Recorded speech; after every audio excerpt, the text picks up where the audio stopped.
everyone, I'm Arlene Dickinson. Thanks for joining me on my podcast. It's absolutely critical that we support small business in Canada, and I am proud of my partnership with TELUS, who always puts owners first. This October, TELUS is celebrating Small Business Month by supporting owners with special savings. Get the latest tech to help transform your business with limited time offers. Visit TELUS.com/Small Business Month to learn more. Let's all support small business and continue to stand with owners. On this week's episode of Reinvention, I speak with Kardinal Offishall. Now, this is a man who has done so much to inspire the Canadian rap hip-hop scene. He really is the OG of that scene. Listen to him and his story, and listen to his perspective on how we can reinvent ourselves more effectively as a society.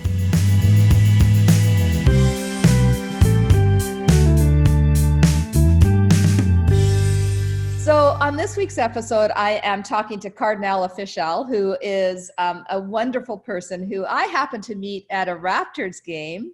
Well, I think I might have met you before then, but I'd met you like where I really got to sit beside you. And when we were sitting beside each other, you were trying to teach me some, it's not slang. What would it be? Like some rapper talk, or what is it? What do you call it? It depends on what circle you move in. But yeah, I guess, just slang that some of us use. So the funny part, everyone, was that as he was teaching me these words, I couldn't get the words right, and I didn't have the right accent. And he and the friend he was with were dying laughing at me because I was just, such a bad white impersonation of anything. Well, you know what? Listen, here's the thing. Never mind bad white impersonation. At the time, just bad, period.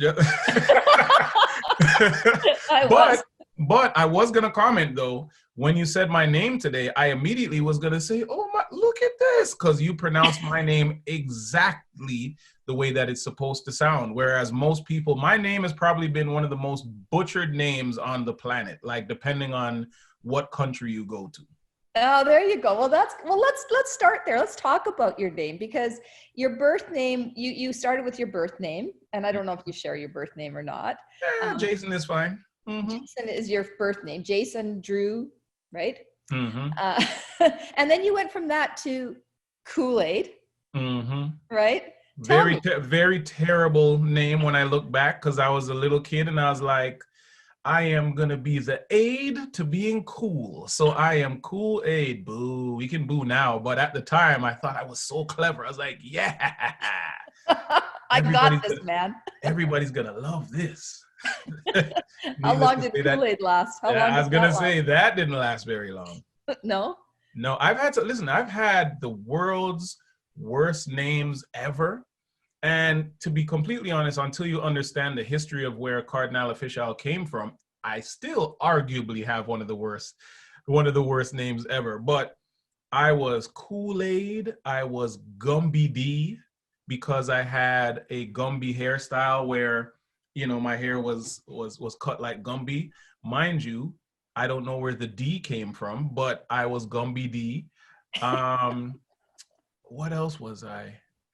I was Craven for a small period in time.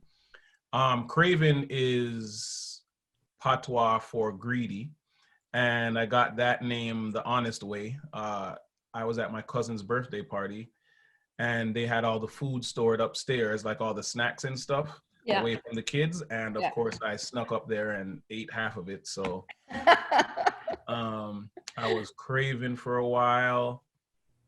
And then after Kool-Aid, and believe it or not, as terrible as Kool-Aid, the name Kool-Aid is, there was another rapper in Toronto named Kool-Aid as well, who we're actually friends now, but there was actually another Kool-Aid. So I was like, all right, can't be Kool-Aid anymore. Then I was Kardinal Richie Lou, which is just a terrible way of saying Cardinal Richelieu. But that name came from high school when we were studying history.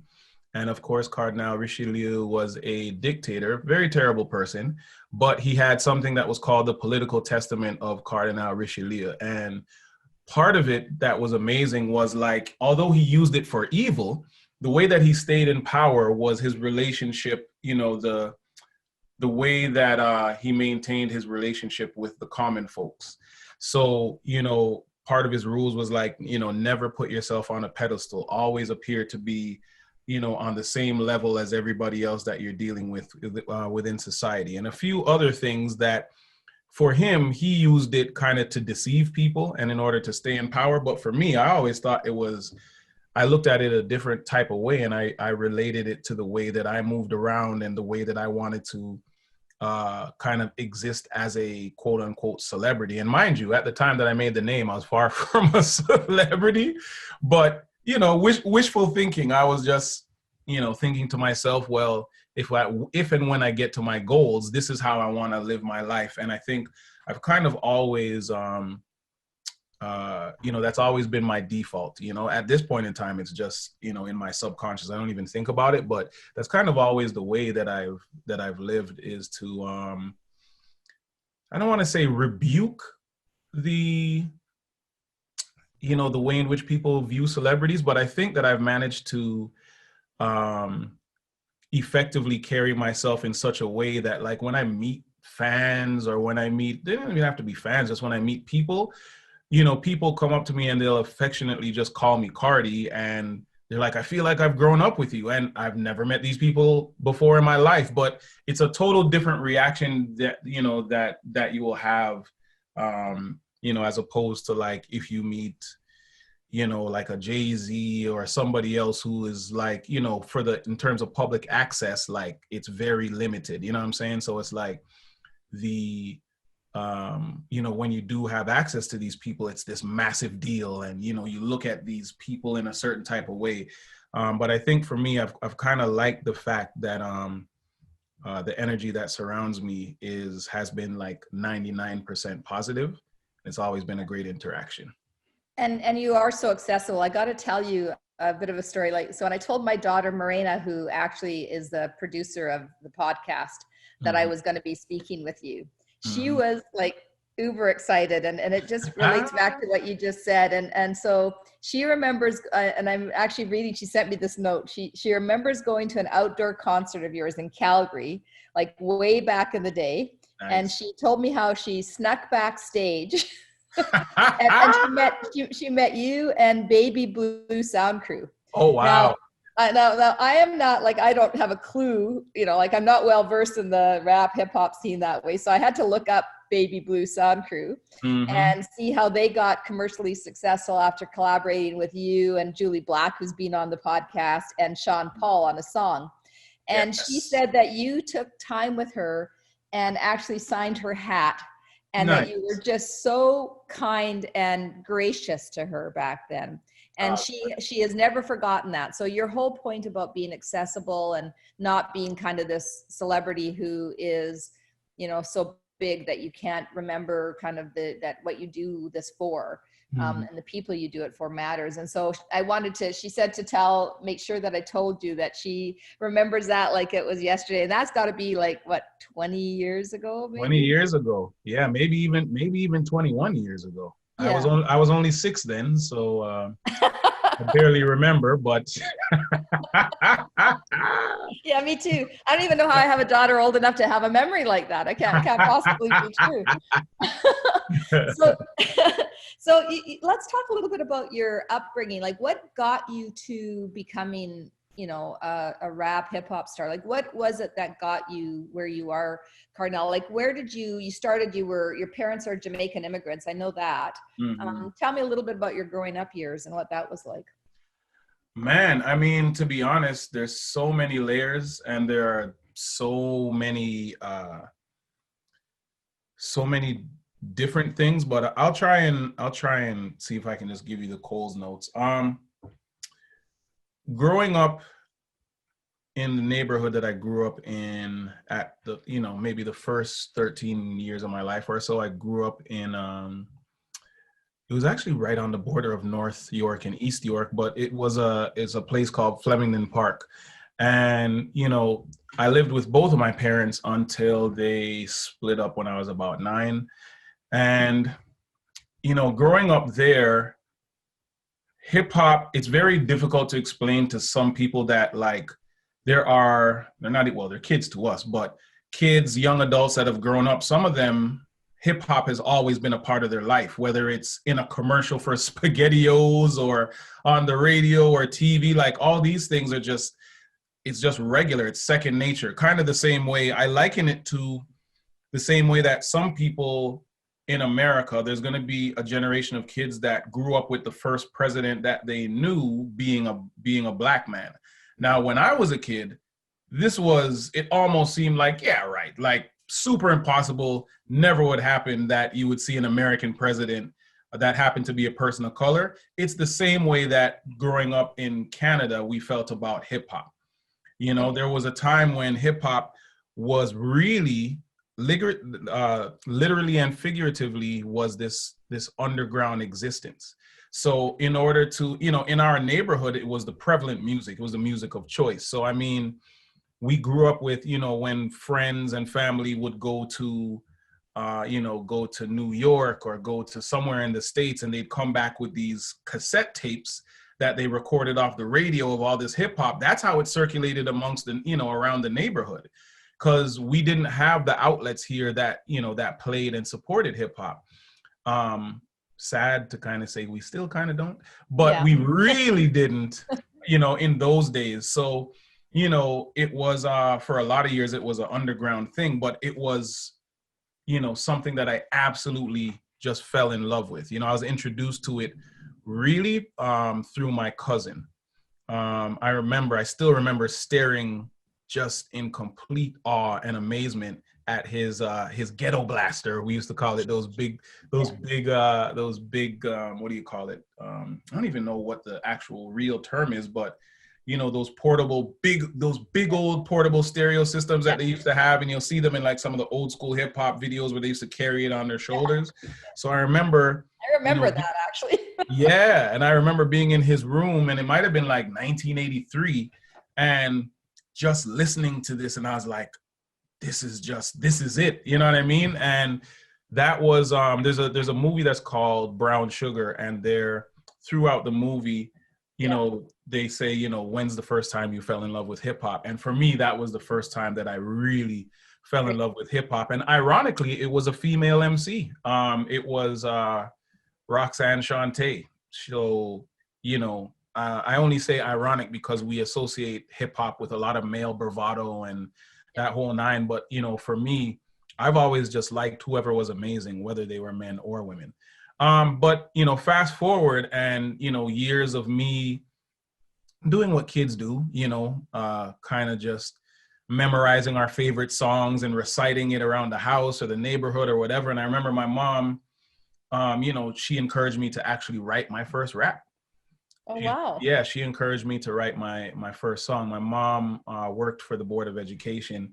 So, she was like, why don't you, take a stab at writing an original song? And I think I might have been in grade 7 when I wrote my first song. And my mom, she used to teach in schools. Well, one of the things she used to teach, they used to be called like Black Heritage class, which basically was like a class that would teach like Black history and the culture of Black people throughout the diaspora. So this was back when it's so interesting how years ago it feels like there were so many different things that, at least within Toronto, that we actually used to have within the education system that was, full of diversity and, inclusion. Because I remember, there was, in that school that I went to, not only did they have, a Black Heritage class where you could learn all types of things about, Black folks outside of just slavery, but we also had, we had a multicultural class. You could learn Cantonese, like all types of different things. So it's interesting growing up, I had such a great opportunity to like really, expand not just what I was learning, but how I was learning it. But anyways, between my mom and somebody at the community center, a guy by the name of Herman Ellis, who also encouraged us to, enter our first rap competition. And it was a citywide competition. At the time, the mayor had something called the Mayor's Task Force on Drugs. And they had this citywide competition to see who could write the best anti-drug rap song. So anyways, my group that we made up at the time, we ended up winning the citywide contest. And, at the time, the prize was, an appearance on Much Music, and, Maestro Fresh West, who had at that time just went double platinum. He was going to introduce us at our show at Ontario Place. So that's big time. This is big time. Huh? What? Oh my gosh. Listen, at that time, that was it. Like, we made it. We made it. How old were you? How old were you at that point? I want to say I was like 13 or 15, yeah. So this is like major, right? Oh yeah. Yeah. We hit that. Listen, I remember seeing, the little Much clip that was maybe a minute long, you know what I'm saying, where it's like they showed our performance and the judges and us winning and the whole nine. So yeah, I mean, that's, I think that those series of events are what led up to me saying to myself, maybe this is more than just a little, part-time thing that we do after school. You know what I mean? When we were actually showing that potential and people were like, wait a minute, these kids might have something. So yeah. And you went from there, and now you've gone on to open for like 50 Cent and Jay-Z, and like you like your career has just, it's really been phenomenal. I was looking at all of the kind of some of the history of all the things you've done. And I think back to your mom saying to you at that age, why don't you just write your own music? And the influence that our parents can have on us in terms of giving us confidence to do something that we hadn't thought of ourselves. I mean, I love that story. Are you grateful to her? Like, is that, I mean, listen, if you know my mom, you have to be mindful of how you give her public praise, because she'll always remind me of it. So that's all I need is, I listened to the podcast the other day, and I'm glad that she reminded you that I am the one that's responsible for your. I love her already. I love your mom. For your entire career. Listen, I'll tell you what. There's a couple of things to note. At that time,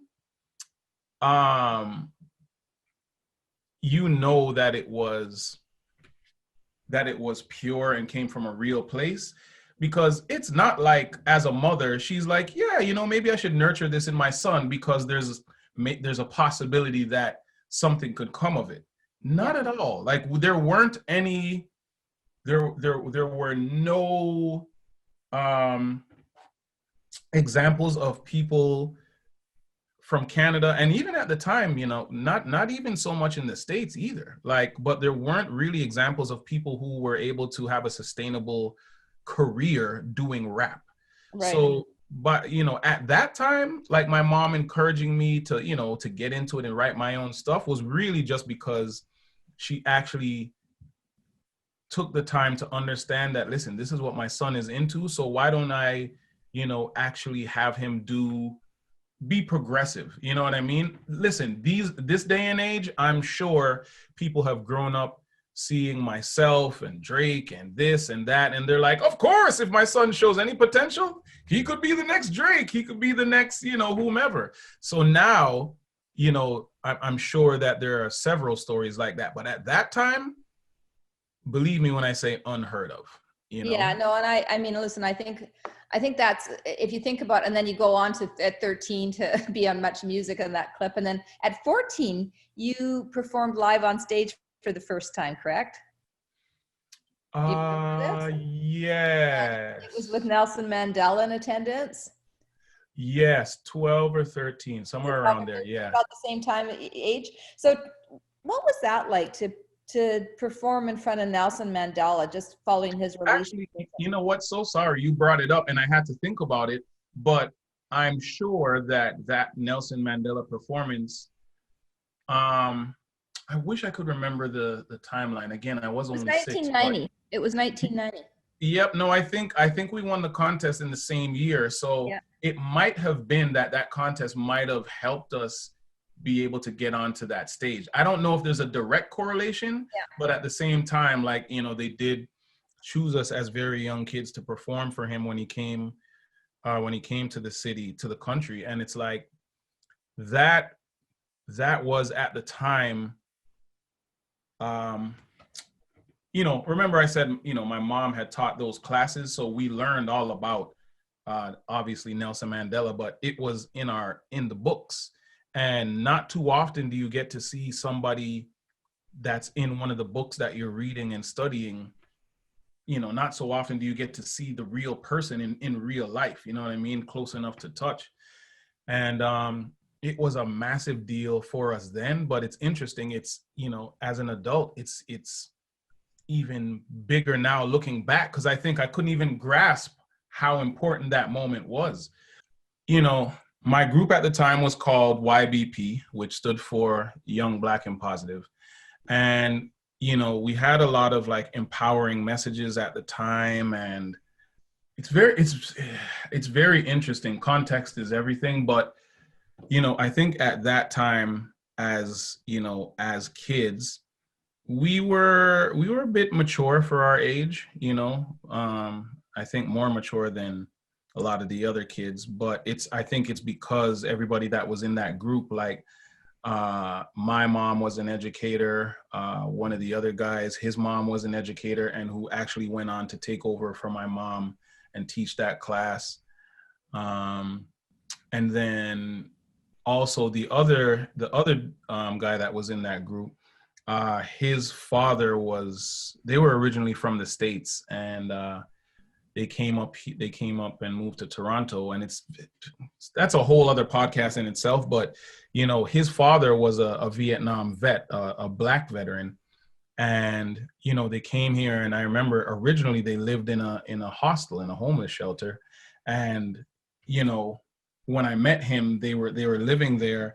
And because of all of our shared experiences, like, we had a very interesting outlook on the world. So at a very young age, we were dealing with a lot of topics that unfortunately we're still dealing with today. Like, we were dealing with those things as kids and trying to understand. And I was, my family will oftentimes let me know that even as a very small boy, when they used to see things like, my aunt tells the story about how, I'd watch the news with them back when apartheid was in full swing, and how, as a little kid of like whatever age that was, like, 4 or 5 and 6 years old, how I used to say to them, like, just really break it down to the basics and say, well, how can they treat other human beings like this? And like how those things affected me at such a young age. So I guess this is something that's kind of been in my DNA in terms of like, understanding, but also like bearing the burden and trying to figure out ways to use platforms, in order to not just inform and educate, but to also, do better. And I guess just always wanting to leave the world in a better place after each and every opportunity. So whether that's, performing a song, whether that's an interview or whatever it is, hoping that whoever listens, whoever watches, whoever sees, can have a better understanding. But anyways, I digress. Going back to the Mandela performance, being able to perform our song, and I think it's it's probably a song called Black is Back. It should never have left. But, I'm sure people looked at us and they're like, oh, these guys are cute, but actually, saying a positive message. That's awesome. But, being able to shake his hand. And at the time also Winnie Mandela was with him, and getting to meet them backstage and things like that. Like, it was an incredible experience, and definitely life-changing. And, one that I'm super proud of, that, when my kids, learn more about Nelson Mandela and so forth, and they're like, Dad, you got to perform for him? Like, that is just, something just incredible. But I do live quite the enchanted life, and I'm blessed to have many, many, many instances like that. So, that's why, when you ask me, how am I doing? I'm like, listen, better than most, can't complain. Well, when I think about your career, and anyone who's listening to this podcast is going to understand the importance of your career in the hip hop scene in Canada. I mean, you are known frequently as Canada's hip hop ambassador. I mean, you constantly, at all respect to Drake, but listen, you were the OG. You were the guy who got this really the scene going, and really, and not just going, Kardinal, but also you've infused this philanthropic kind of nature around making sure, like you just said, that you're doing good. And I have a ton of respect for that, because listen, I don't really understand the hip hop scene. It's not, like, it's not something I grew up with. But when I listen to your music, your music's very distinctive. I always know it's you when I hear you on the radio or listen to your songs, and I always am appreciative of it in a different way than I am with, maybe perhaps other hip hop artists. And I think it's because I know you came from like a creation perspective. You came from starting something at a time when it, as you said, in Canada, where it just didn't exist, when your mom was talking to you, that you really helped to embed in Canadian culture this notion of how Black culture and hip hop actually really matters. And while this podcast wasn't about, I wanted to talk about your own reinvention, I think it would be a mistake for us not to talk about a nation's reinvention with you, because you spend so much time on social media. I mean, I love your posts on social media. I watch them and read them, and I'm so impressed by your vulnerability that you display.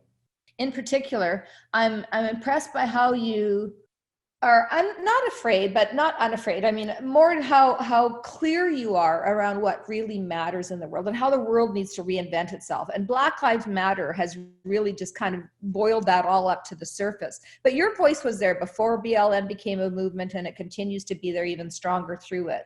And if you had to think about reinvention as it relates to racial injustice, and as it relates to kind of how we need to think about music and creativity, and how it can actually play a significant role in helping people think differently about cultural shifts and justice.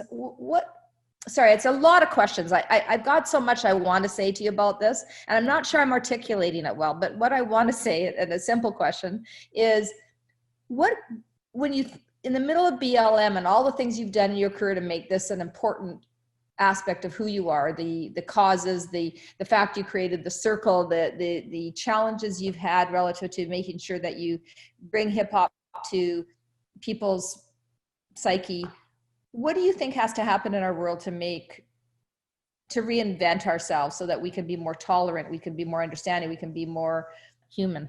It's a big question. Well, I know it's a big question, and I think I love the reinvention question, but I think, and I don't want to make this sound cliche, but if you are somebody that follows me or will follow me, you'll see that every day we have the opportunity for reinvention.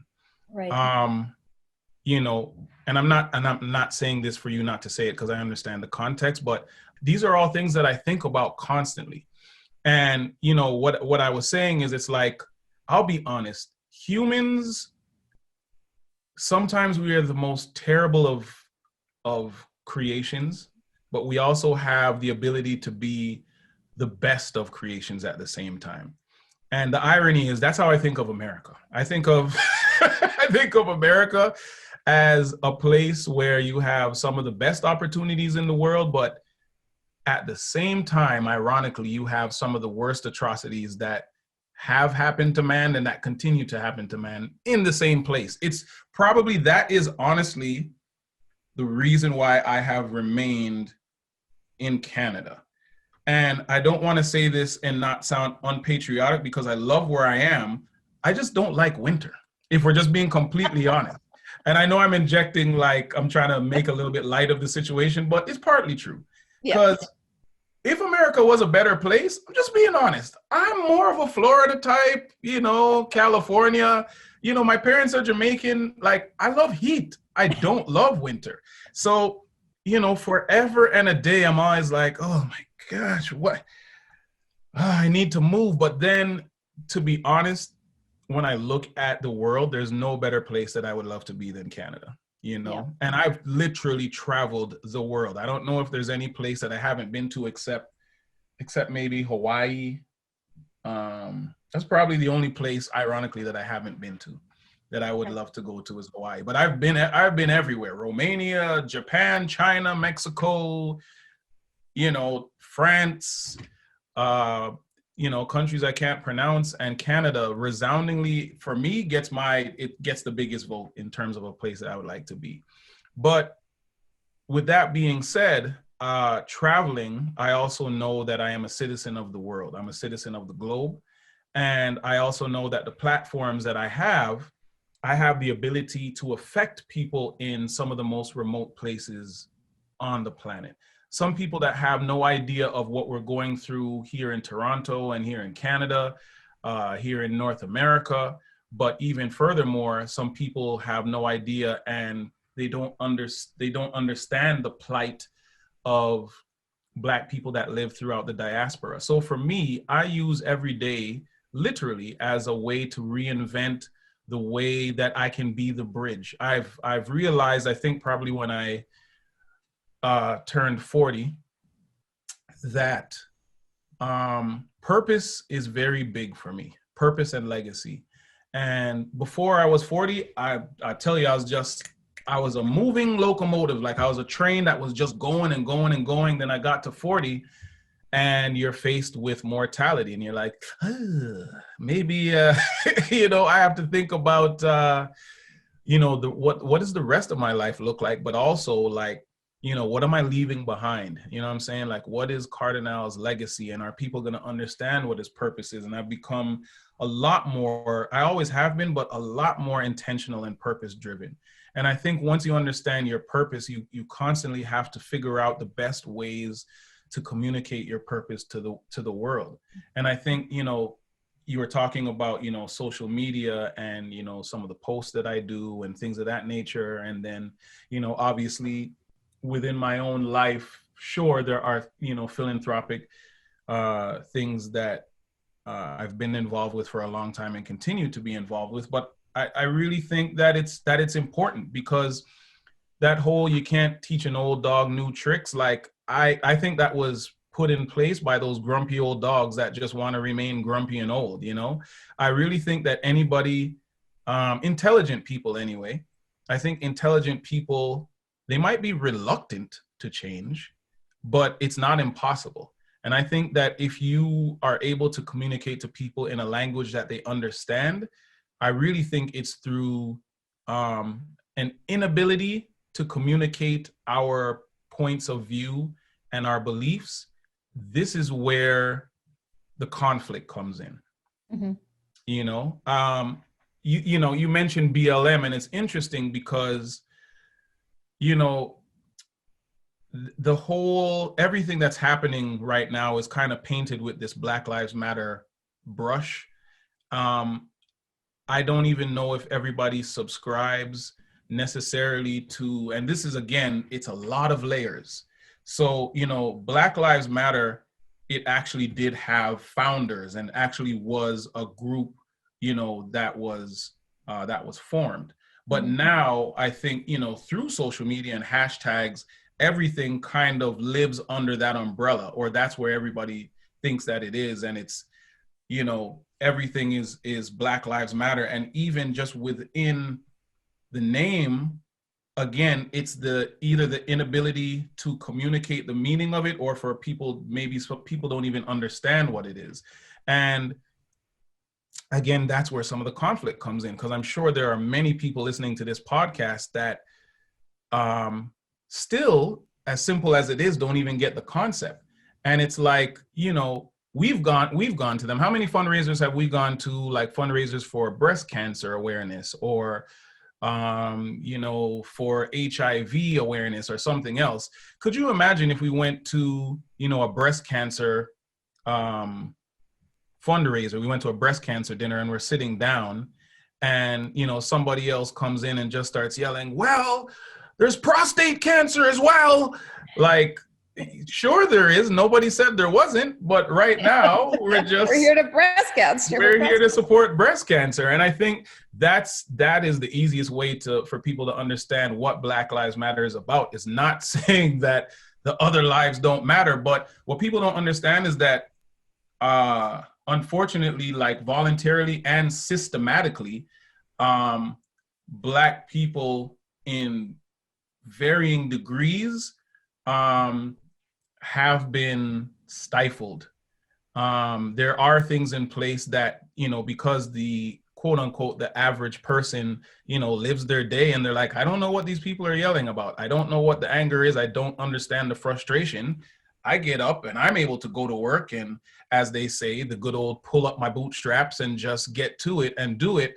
But, those people also have the ability and the privilege to not face some of the obstacles that Black people have.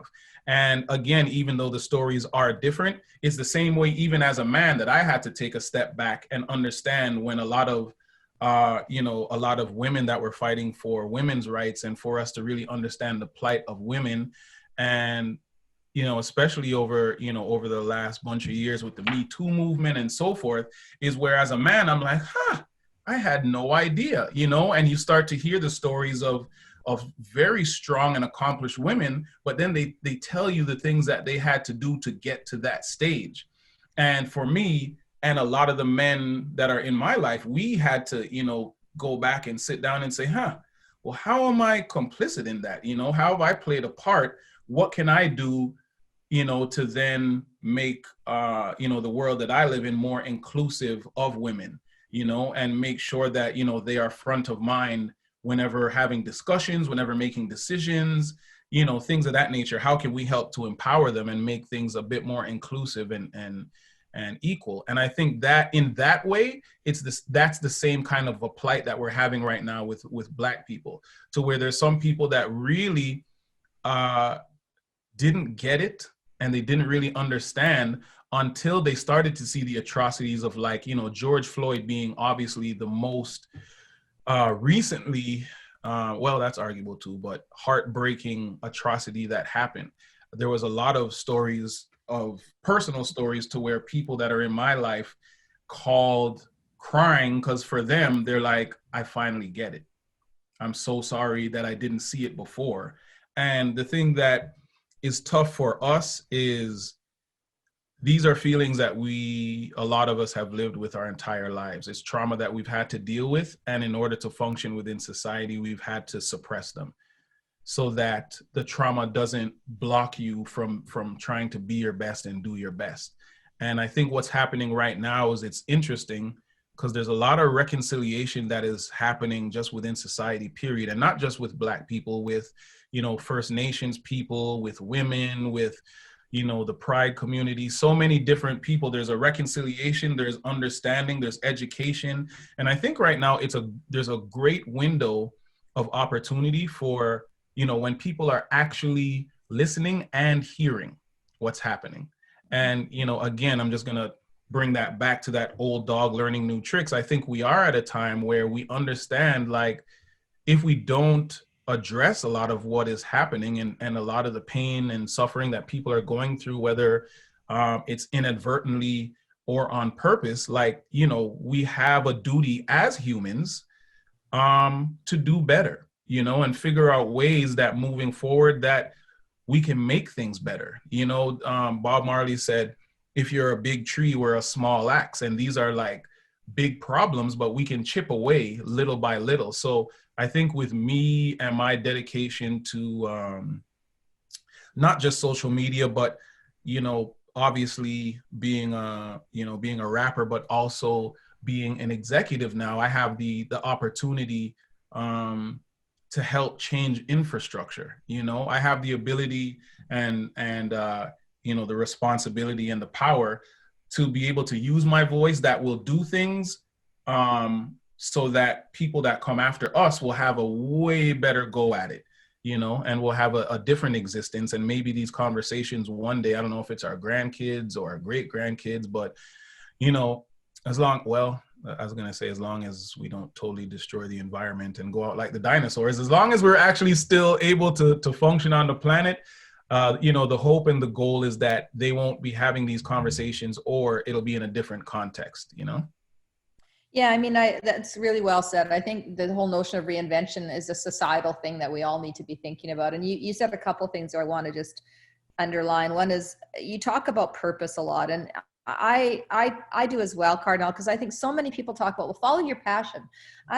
Sure, but it's really about following your purpose and finding out what that is that means something to you, that gets you out of bed every day, that actually you can then say, okay, I'm gonna focus on that, because it is incremental. And people are impatient. They want instant gratification. They want to see change happen immediately, but it does take time. It takes many of us saying these things over and over and over again, and demonstrating what this can be if we just all focus on it together. And I think this is what part of reinvention is it's saying things out loud that you want to see changed, and then having the courage to actually do things about them. So it's one thing to say it, it's another thing to demonstrate it. But your position as an executive in the industry, as a senior person in the industry, your ability to now hire, promote, support, influence, like the culture of how people think about this is so critical. I don't know if you know, but I was born in South Africa, and I've been back to Africa many times.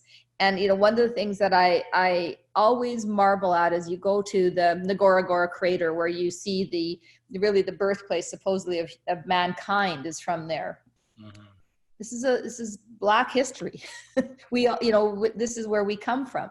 Mm-hmm. And so I find it, I was raised, my parents raised me, I mean, everyone was equal. How dare we consider that we were better than anyone, like no matter who we were, right? That we were all equal. And I'm so grateful for that upbringing, but it is really, it's also a privilege, I know, to be able to say that, right? Mm-hmm. To see it from a position of being a white person. So I have so much respect for, I think, just the voice that you have, and I'm not sure I'm going to be a hip hop fan. I got to be honest. Like I'm trying. I'm trying. I am. Listen, let me put it to you quickly. And I'm sure you know, but again, it's all about time management. I think it's the same way that I might have a friend. Listen, and this is a whole other thing. Jamaicans, for some reason, love Kenny Rogers and other such folks. So okay. For me, Kenny Rogers is not necessarily who I don't wake up in the morning and I'm like, you know what, let me put on some Kenny. But at the same time, there are certain things to where, I have older family members that are like, you got to listen to this song. And you listen to it and you're like, yo, that is a wicked song. Or you listen to Johnny Cash or others, and I'm like, okay, I get it. So it's not necessarily my go-to, but there are, amazing people that I've learned to have appreciation for. Now, listen, hip hop was meant to be rebellious music. So it wasn't necessarily meant like how it's in the mainstream right now. It's not how it started out. You know what I mean? It's kind of like when you think about, hardcore heavy metal music, thrasher music, stuff of that nature. Like, it's not necessarily meant for, for when you're into it, for your mom to listen to, or your aunts or your grandparents. Like, it's adrenaline pumping music. And that's how hip hop started out. So what I would say now, though, that we are in the mainstream and there's so many different types, you know what, maybe offline, I might give you a few people to listen to where you're like, okay, Cardi, I this I can get with. All the other mess, I'm not into it, and I understand, completely fair. I'm in for that, because to your, maybe we can just end there, because when we talk about reinventing, and you said anybody at any age can reinvent. You can reinvent your music taste. You can reinvent how you think, how you dress, how you think about the world, how you portray yourself. But the most important part of it, I really believe, is knowing who you are, kind of knowing what your purpose is in life, and and knowing what your skills are, and then going out into the world and applying it in the midst of what is really a shit show right now. I mean, let's be honest, this is a shit show out there, and it's depressing, it's scary, it's frightening, and people tend to turtle in those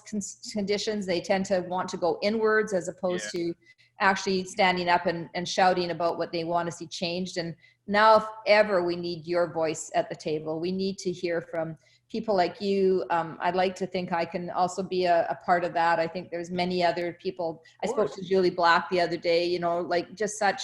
I was going to say, how was that? Because listen, Julie, I've known her since she was 16, and you know, my eyebrows still sweat when I have conversations with her sometimes. So how was it? Was it intense?